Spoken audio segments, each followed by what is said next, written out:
Good evening students, मैं Jayant Sakya Chanakya coaching अकादमी आपका पुनः स्वागत करता हूं। हम बात कर रहे थे मैथ क्लास की। मैथ क्लास में क्लास 9 जिसका चैप्टर हमारा चल रहा था संख्या पद्धति। संख्या पद्धति की भाग 4 के प्रश्नावली 1.3 की बात कर रहे थे, जिसके हम प्रश्न संख्या 6 तक लगा चुके थे। हम आज बात करेंगे प्रश्न संख्या 7 की। प्रश्न संख्या हमारे 7 क्या दे रहा है, 0.9999 डॉट डॉट डॉट इन्फिनेटिव तक को P अपॉन Q के रूप में व्यक्त कीजिए। उसके बाद क्या कह रहा है, क्या आप अपने उत्तर से आश्चर्यचकित हैं? वो तो उत्तर निकालने के बाद ही हमें पता चलेगा आश्चर्यचकित हैं या नहीं है। सबसे पहले शुरू करते हैं हल करना। तो सबसे पहले हम क्या करेंगे, इसको क्या करेंगे, माना कि x बराबर, इस संख्या को क्या मान लेंगे, 999। ठीक है, इसको ऐसा लिख सकते हैं। ठीक है, अब इसको क्या करेंगे, एक हमें केवल एक नंबर, ठीक है, इसको ऐसा भी लिख सकते हैं, ऐसा लिख सकते हैं। ठीक, 9 के ऊपर बार लगा दिया, यानी कि 9 की आवृत्ति बार बार हो रही है, या फिर हम इसे ऐसा भी लिख सकते हैं। ठीक है, ये बात क्लियर हुई। इसके बाद हमने क्या मान लिया, इसको x के बराबर मान लिया। अब क्या करेंगे, इसमें हम 10 का दोनों पक्षों में गुणा करने पर 10 से दोनों पक्षों में गुणा करने पर, ठीक है, तो ये क्या हो जाएगा, 10x बराबर 9.9, यही हो जाएगा। इतनी बात क्लियर। इसे समीकरण 1 दे दो, इसे समीकरण 2। ठीक है, अब क्या करेंगे, समीकरण 1 से समीकरण 2 को घटाने पर, समीकरण 1 से समीकरण 2 को घटाने पर, ठीक है, तो क्या हो जाएगा, 10x ऋण का x बराबर 9.9 ऋण में 0.9। ठीक, ये बात क्लियर हुई हमारी। उसके बाद देखते हैं 10 में से 1 या 9x, और यहां से पीछे वाले 9 से ये वाले पूरे कट जाएंगे, पीछे वाले, जैसे यहाँ पे आवृत्ति बार बार 9 की हो रही है, ऐसे यहाँ पे हो रही, तो ये पीछे वाले जितने हैं वो क्या हो जाएंगे, 0 हो जाएंगे। तो हमारा आंसर कितना बचेगा, 9। ठीक है, अब यहाँ पे x बराबर क्या हो जाएगा, 9/9, 9 से 9 कट गया, कितना बचा, x 1, कितना बचा 1। यही हमारा उत्तर होगा। इसी को ये बता रहे हैं कि आप अपने उत्तर से आश्चर्यचकित हैं। क्या आप लोग इससे आश्चर्यचकित थे? जी बिल्कुल थे। हम नहीं सोच रहे थे कि इसका मान 1 आएगा। ठीक है, ये हमारा क्या निकला, P अपॉन Q के रूप में इसे 1/1, 1/1 लिखा जा सकता है। ठीक है, इसी तरीके से हम देखेंगे अगला क्वेश्चन। इसी तरीके से हम देखते हैं नेक्स्ट क्वेश्चन क्या कह रहा है। प्रश्न संख्या 8 कि 1/17 के दशमलव प्रसार के अंकों के पुनरावृत्ति खंड के अंकों की अधिकतम संख्या क्या हो सकती है। मतलब 1 जब हम 1 में 17 का भाग देंगे तो कितने अंक तक चलने जाने के बाद फिर उसके बाद अंकों की पुनरावृत्ति होगी। जैसे हमने कुछ अंकों को लिखा है, जैसे 1/3 लिखा है, तो 1/3 3 का भाग देंगे 0 फिर कितनी बार जाएगा, 3 बार जाएगा, 3 3, ऐसे हमारा एक अंक के बाद ही पुनरावृत्ति होने लगी। इसी तरीके से ये हमें बताना है कि 1/17 को जब हम भाग देंगे, प्रसार करेंगे, तो वो कितने अंकों के बाद, अंकों की संख्या के बाद वो पुनरावृत्ति अंकों की होने लगेगी। तो हम देखो इसको कैसे करेंगे हल। 1/17 तो भाग देंगे तो वो कितनी बार में जाएगा, यहाँ पे, क्योंकि इसका क्या है कि इसके अंकों की संख्या अधिकतम बहुत ज्यादा हो जाएगी, तो इसलिए हम इसको इस भाग से करेंगे। ठीक है, ना कि डायरेक्ट 1। इसमें क्या करेंगे, 0 एक 0 बढ़ गया, भाग नहीं जाएगा, भाग कहीं नहीं देगी, फिर 0 बढ़ाया 100 हो गया। अब कितनी बार जाएगा, 17×5 = 85। ठीक है, कितना बचा, 5, यहाँ पे 1। ठीक है, अब देखो कितनी बार जाएगा, फिर 0 बढ़ गया, अब कितनी बार जाएगा, 8 बार, 17×8 = 136। ठीक, अब कितना बचा, यहाँ से ली, 10 में से 6 गया, 4, यहाँ पे 1 बचा, यहाँ पे 0 हो गया, 14, फिर 0 बढ़ गया, अब कितनी बार जाएगा, फिर 17×8 = 136। अब कितना बचा, यहाँ पे 4 बचा, 40 हो गया, कितनी बार में जाएगा, 17 दूनी 34, 17 काम ज्यादा हो गया, 17 दूनी 34, कितना बचा, 6, कितना हो गया, 60, फिर कितनी आए, 17×3 = 51। ठीक है, अब कितने बार जाए, कितना बचा, 9, फिर 0 बढ़ गया, अब कितनी बार जाएगा, 17×5 85। अब कितना बचा 5, फिर 0 बढ़ गया, अब कितनी बार जाएगा 17 दूनी 34, कितना बचा 6, 16, फिर 0 बढ़ा। इसी तरीके से करते हुए जाएंगे। तो इसमें हमने हमारे अंकों की पुनरावृत्ति कितनी देर बाद होने लगेगी। तो देखो कितना हो जाएगा 0.0588235 यहाँ तक को हमने लिख लिया। उसके बाद फिर कितनी बार जाएगा 17 निम्मा 153, कितना बचा 7 बचा। ठीक है, अब इसी के साथ अगर हम करते जाएंगे तो कितनी बार जाएगा पुनरावृत्ति होने लगेगी। देखो 9 के बाद कितने और अंक आएंगे 4, 1, 1, 7, 6, 4 और 7। इसके बाद हमारे अंकों की पुनरावृत्ति होने लगेगी। तो यहां से यहां तक हम क्या लगा देंगे बार लगा देंगे। क्या लगा देंगे बार। इसी के बाद डॉट डॉट डॉट करके करेंगे तो हमारे अंकों की पुनरावृत्ति होने लगेगी। यही हमारा अधिकतम आंसर होगा। अधिकतम अंक कितने हो जाएंगे देखो 1, 2, 3, 4, 5, 6, 7, 8, 9, 10, 11, 12, 13, 14, 15, 16। 0 को लगा के 16 अंक हो जाएंगे, जिसके बाद अधिकतम अंक होगी, उसके बाद पुनरावृत्ति होने लगेगी। ठीक है, अब देखते हैं नेक्स्ट क्वेश्चन। इसी तरीके से देखते हैं प्रश्न संख्या 9। प्रश्न संख्या ने क्या है, ऐसी 3 संख्याएं लिखिए जिनके दशमलव प्रसार अनवसानी अनावृत्ति हों। मैंने बताया था अनवसानी अनावृत्ति क्या होती है कि हम जैसे संख्याओं को अगर दशमलव के बाद वही अंकों की पुनरावृत्ति होने लगती है, वो जहां तक जाते हैं कटते ही चले जाते हैं, इन्फिनिटिव अनंत तक रहते हैं। ठीक है, ऐसी हमें संख्याएं लिखनी। अगर हम भिन्न के रूप में देखें तो 1/3 हो जाएगी, 4/3, उसके बाद 5/3। इस तरीके से ये संख्याएं होती चली जाएंगी।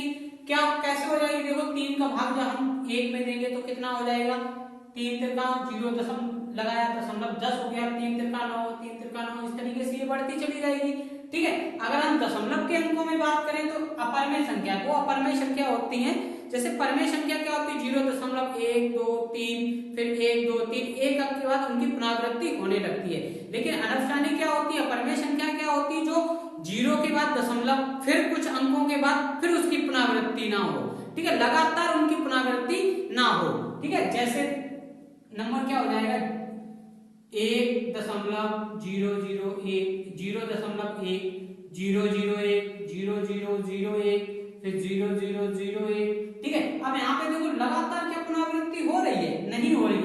0 के बाद 1, फिर 2 0, फिर 1, फिर 3 0, फिर 1, फिर 4 0, 3 0, फिर यहाँ पे हो जाएंगे 4 0, फिर 1। इसी तरीके से ये बढ़ता हुआ चला जाएगा। ठीक है, ये एक हमारा हो गया। हमसे क्या कह रहा है 3 संख्या लिखिए।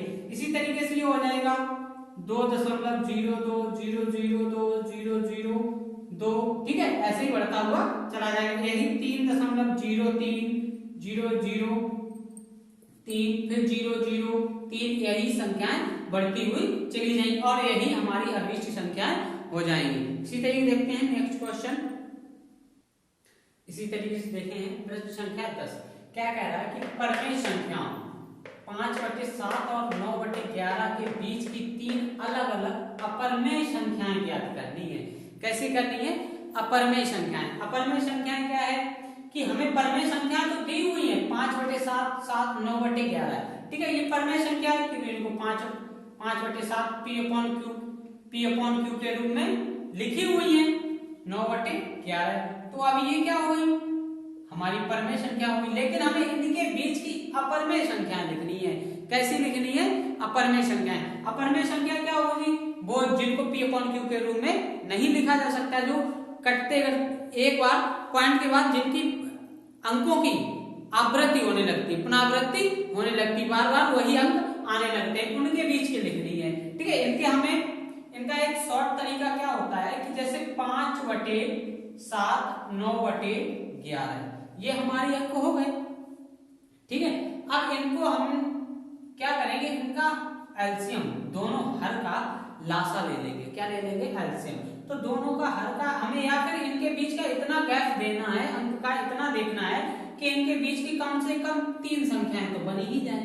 जो हमसे 3 संख्या पूछी है वो कम से कम 3 संख्याएं बन ही जाए। तो क्या करेंगे देखो, इसमें अगर हम 11 का ऊपर नीचे गुणा करते हैं और इसमें 7 का ऊपर नीचे करते हैं तो देखो 11 बचे 55, 11 सत्ते 77, ठीक है। यहाँ पे 9 सत्ते 63, 11 सत्ते 77। अब देखो हमारा हर बराबर हो गया। अब इनके बीच का गैप क्या 3 संख्याएं हो रही जाके, बिल्कुल हो रही है। क्या हो रही है? 3 संख्याएं हो रही जाके। देखो कौन कौन सी, 56/77, फिर 57/77, 58/77, ठीक है, और 60/77। ये तो हमारे अंक निकल आए हैं, ठीक है, संख्याएं निकल आई हैं। लेकिन अब हमको कैसे लिखेंगे? अपर में संख्या लिखनी है। कैसे लिखनी है? अपर में संख्या में लिखनी है। तो इसको क्या लिख सकते हैं? 56/77 को क्या लिख सकते हैं?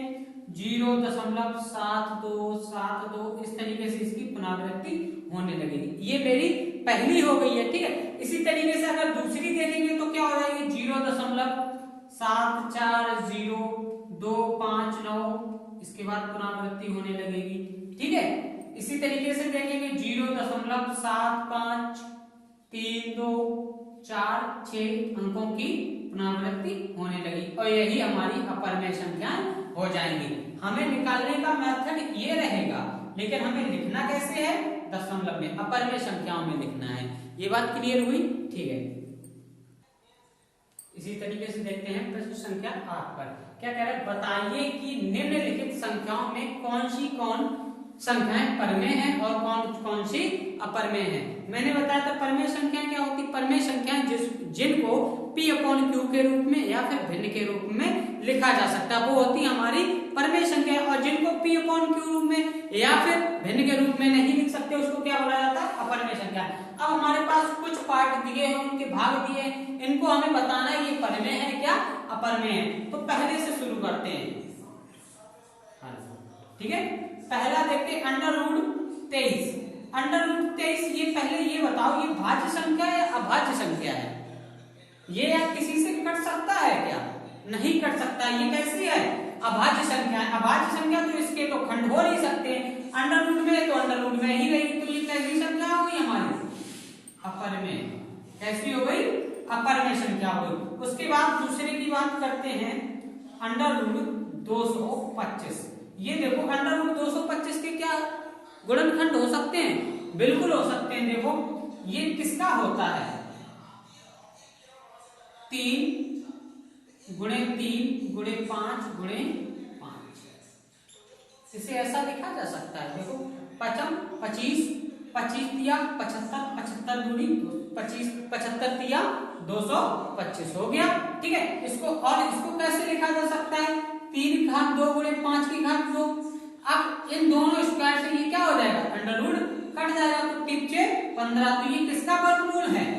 15 का। तो ये कैसी है? 15 एक परमेय संख्या है, परमेय संख्या है, परमेय संख्या, क्योंकि 15/1 लिखा जा सकता है। तो ये कैसी हमारी हो गई? परमेय संख्या हो गई। कैसी हो गई?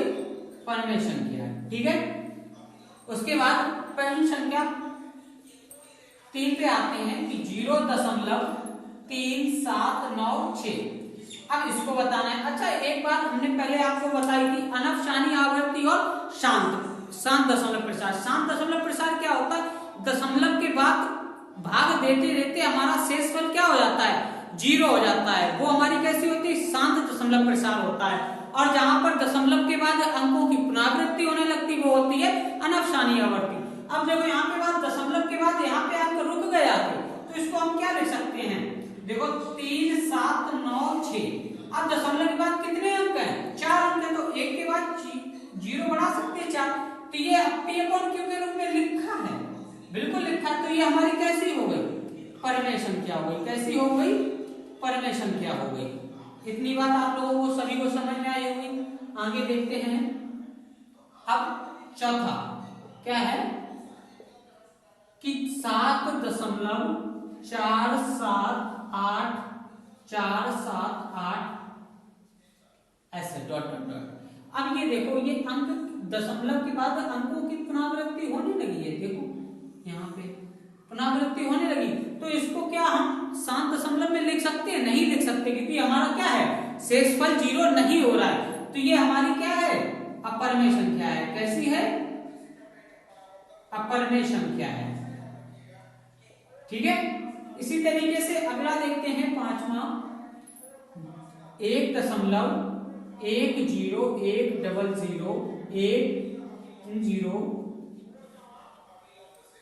ठीक है, इस तरीके से लिखा है। ठीक है, अब देखो दशमलव के बाद कुछ अंकों के बाद अपर में संख्या बन रही है, क्योंकि ये कहां तक जा रहा है, इन्फिनिटी तक, डॉट डॉट बढ़ता चला रहा है, अनंत तक जा रहा है। तो ये इसको क्या हम लिख सकते हैं p अपॉन q के रूप में? नहीं लिख सकते हैं। तो ये कैसी हो गई? अपर में संख्या हो गई। कैसी हो गई? अपर में संख्या हो गई। जहां तक कि आप लोगों को ये पूरा समझ में आया होगा, और मैं आशा करता हूं आप लोग इसी तरीके से आप लोग हमें प्यार देते रहिए।